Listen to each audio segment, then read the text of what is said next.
The decrease in disposable income due to tax increases is a serious issue for otaku. On top of that, inflation is driving up the prices, making life even harder. In a situation like this, who in their right mind would even consider getting married? If you want to solve the declining birth rates, raise our salaries first.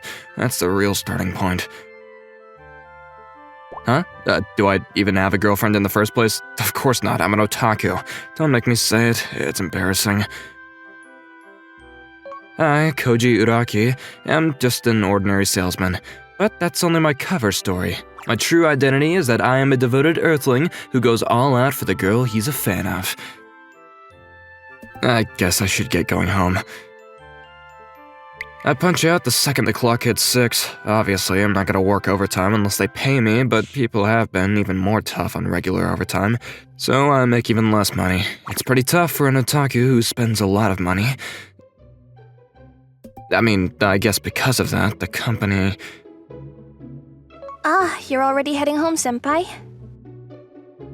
The girl that chased after me was my coworker, Yukari Nina. Oh, no frickin' way, Purpleton. This is the worst. That's kind of mean, isn't it? She's pretty popular in the office for being beautiful, but to me, she's just a mortal enemy. Just seeing her name kinda makes me feel irritated. Yes, it is that bad.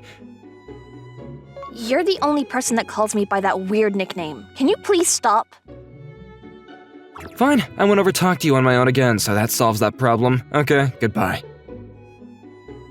I quickly left the area. Wait, hang on! You're way too cold towards me, Yoraki-san!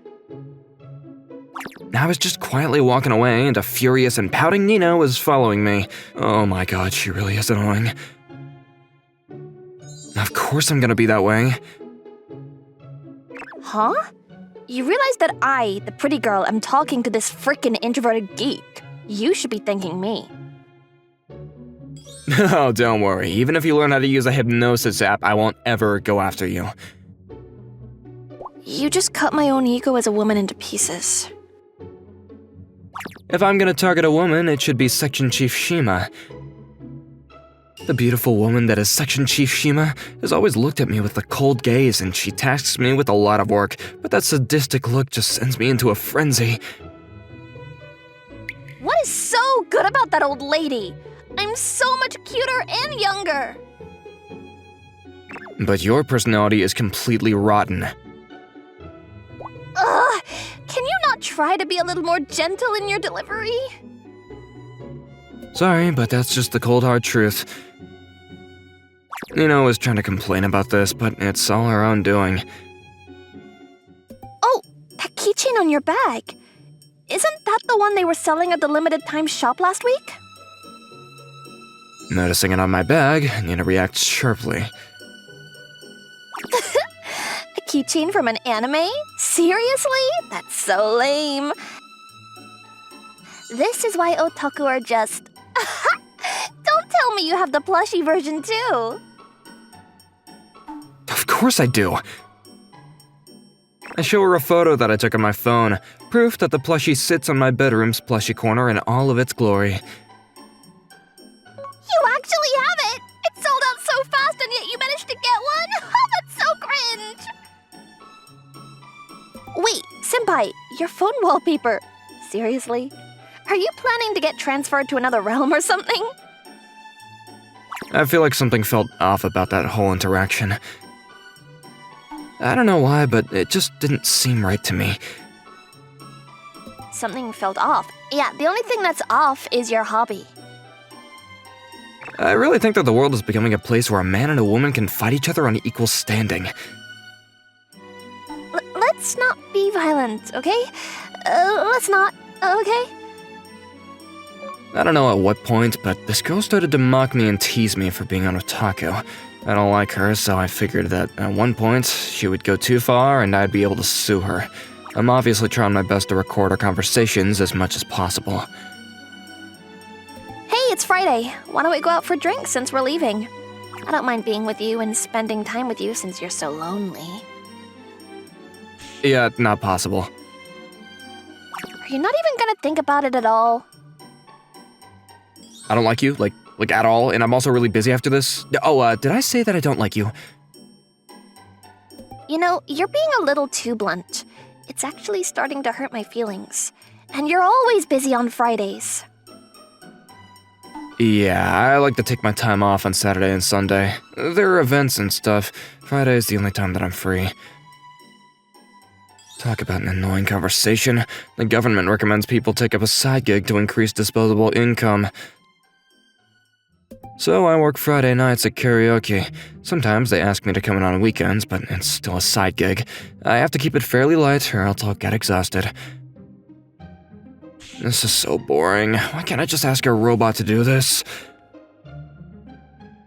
The karaoke store that I work at doesn't have many rooms, so I'm the only person on the shift, but it's not like I'm super busy all the time either. Most of the time, I just spend hours bored, hanging out.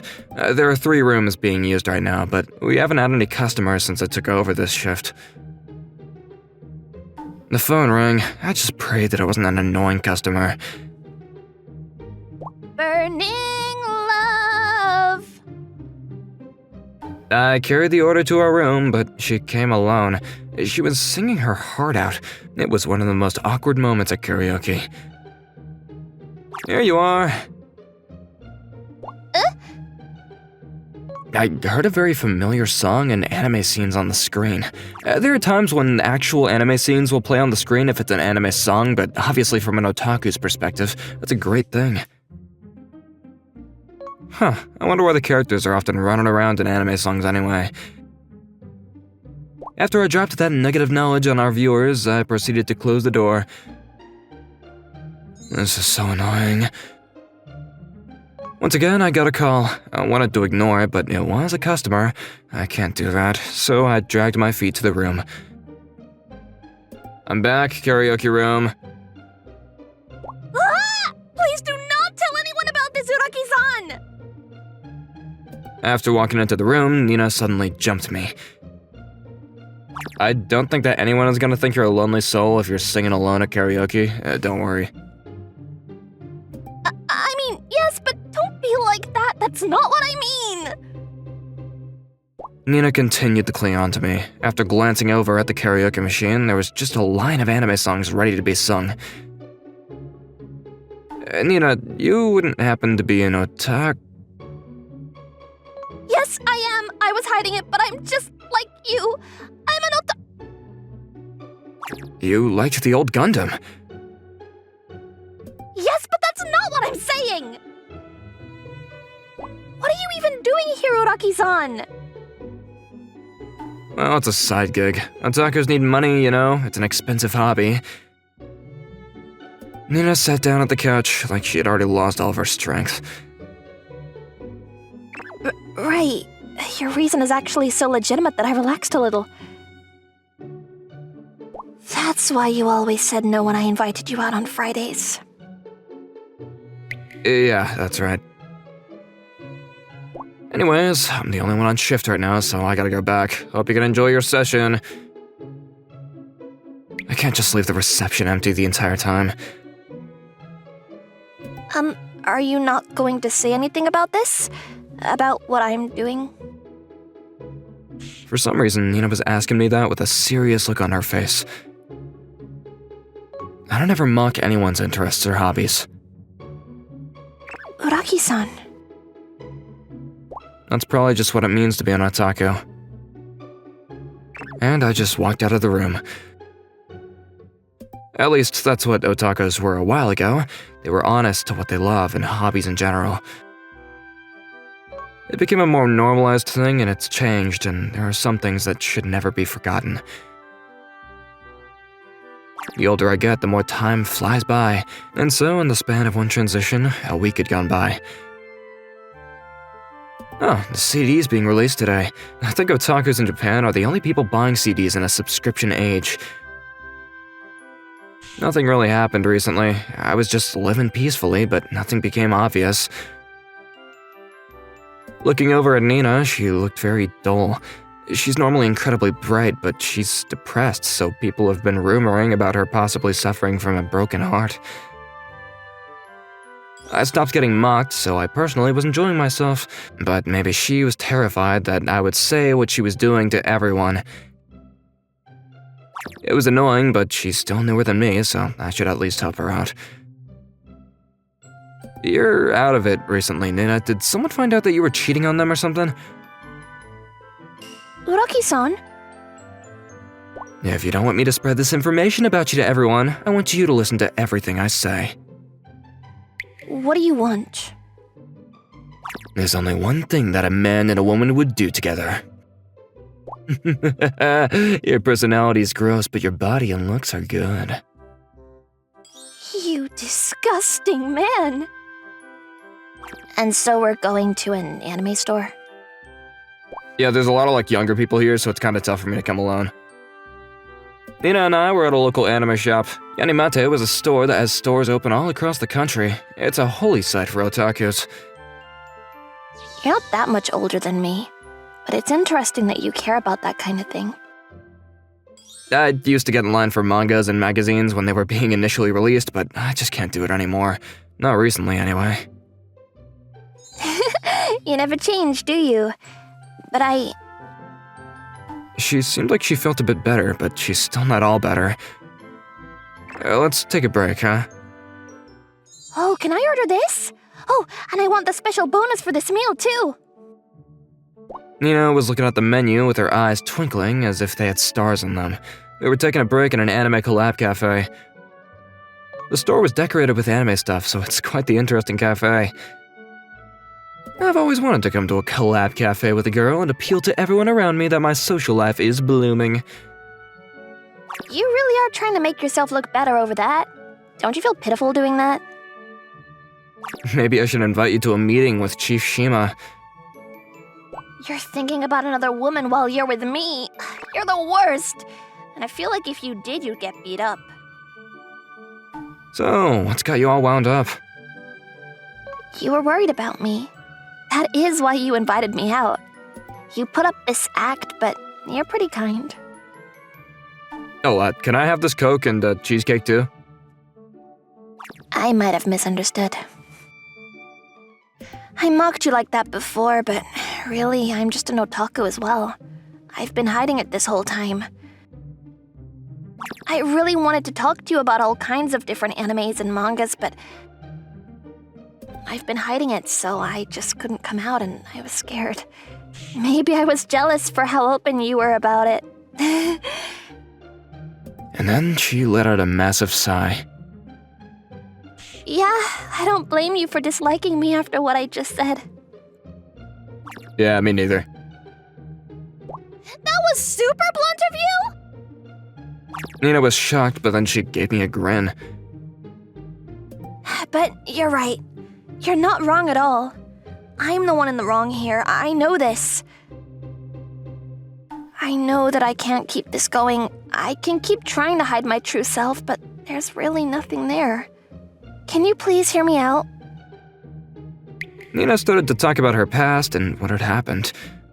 When she was in middle school, surprisingly, Nina was very open about her otaku-ness. Maybe her environment was actually okay with that and they encouraged her behavior. She had many friends that got along with her. At the very least, no one told her that she was bad for her hobby, but after high school started, everything changed. She started going out with different friends and people started thinking about different things. She started hanging around with extroverted girls and people started calling otakus and anime watchers disgusting.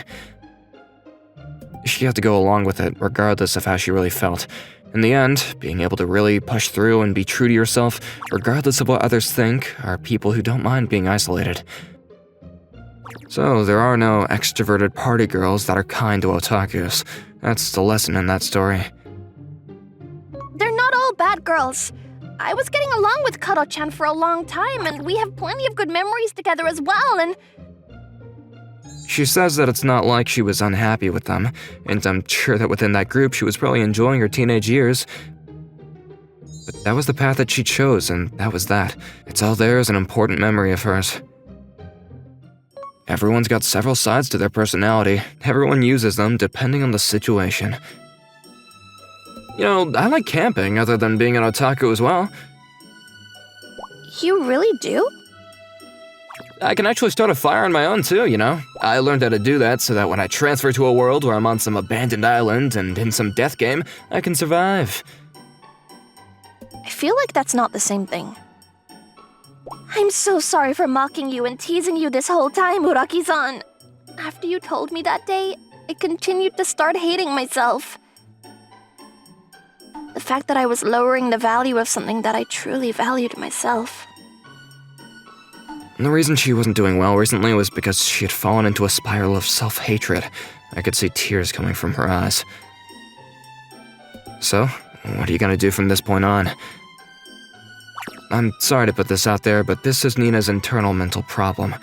Realistically, I'm just some outsider with nothing to do with it. I've decided. I'm going to stop hiding the fact that I'm an otaku. I think that's the right choice. There are plenty of other girls who feel that way, and quite a few coworkers too. Times are changing. Nowadays, otaku culture is totally normal, and very open too as well. I know that there are some cosplayers in our company too. I'm sure that you'll find some friends that you click with. Huh? What about you? Huh? Well, I mean, I accepted your apology. Is there anything else for me to do? No, You know, speaking of which, you can hide your otaku hobby, but do you really need to attack me and mock me for it? Nina's face suddenly turned a bright red. That's just, well, because I was kind of interested in you and... No, I'm saying that if you're honest with yourself and everyone else from this point on, you'll find friends and... No, that's not... wait, do I like... She started grunting before putting her face down onto the table. I could feel the blood rushing out of my face. Oh wait, so you didn't like me regardless of the otaku stuff? You just didn't like me as a human? Yeah, well, I was casually being mean toward you since you mocked me, so... I'm honestly really sorry. I didn't realize that you were suffering that much. I just didn't know. I quickly tried to explain myself to her. Why are you so stupid and slow like some kind of romance manga or something? I don't believe it. You've read one too many love comics. The only people that are forgiven to act that way are high school students whose parents are both away on a business trip, so they're alone in the house. You know, that kind of story has disappeared recently. What are you talking about? What? Yukari-chan? Nina, who was arguing a storm against me, was spoken to by a girl who looked like she was a very social and mature woman. Huh? Kato-chan, it really is you! It's been so long! Yeah, I was thinking about reaching out to you, but things just got really busy after I started working. You haven't changed a bit, Yukari-chan! I'm assuming she's a friend from school. Nina and this woman were really hitting it off. This is that, how do I say it? It's very awkward because I'm an outsider. Oh, I guess I'll leave. Nina seemed happy to have run into her again. I don't think I gotta worry about anything anymore. So I turned around to leave the spot. Huh? That bag. Oh, this is, Nina's friend was looking at the Yanimate bag with a peculiar look. Yanimate puts it in a dark-colored bag when you buy something from them so that if a person knows, they know. For Nina, who was hiding about her otaku nature, it might have been a death sentence for her friend to find out about it. Wait, do you like anime too, Yukari? Huh? Me too? You mean... Yeah, I came to buy the two of you our solitaire goods today. Really? I actually just bought this a second ago. She also thought that she was gonna lose a friend, but apparently her friend was also an otaku. The world's a small place, and the two of them were both really excited about all the goods in their hands. The Two of You Are Solitaire is a violence anime that is played on Sunday nights where they fight each other with solitaire. Weird anime, huh? I actually always liked anime this whole time, but when I was in high school, I couldn't bring myself to say it. I'm sorry for hiding it the whole time. Right. but you probably couldn't say it because of us. I'm really sorry. The two of them were finally apologizing to each other. After getting out into society, I finally understand that there are plenty of otakus that go out in society. The very same people that I mocked and teased. Who are better than me and earn so much more money. Even start their own companies. Then I thought about myself and I just can't do anything. I know it's frickin' lame. Seriously, people's values aren't determined by stuff like that. So I'm thinking about just being more open. And now this is how I am. Kado-chan. It seemed like the two of them finally came to an understanding with one another. I was starting to get embarrassed, so I stopped saying it mid-sentence. I don't understand, but they came to an understanding, so problem solved. So anyway, Yukari-chan. You have a boyfriend now? Huh? Ah, an otaku couple, huh? I'm so jealous. No, it's not like that, Karo-chan. He's not like that, and... I mean, Senpai's a great guy, and he was even worried about me today, and... he's your senpai. And you seem like you might actually have some feelings for him, too. Oh my god! He's my senpai, and cool, and also very kind, and... Nina's friend kept looking my way with a smirk on her face. Just so we're clear about one thing. Yes? Take good care about her. She's the kind of girl that bottles everything up. I don't know what you want me to do about it. I coughed before telling her the reality. Earthling women are a little, I could never have a girlfriend as an otaku. You complete and utter dense moron! Nina's anger had finally reached its limit. It echoed into the world.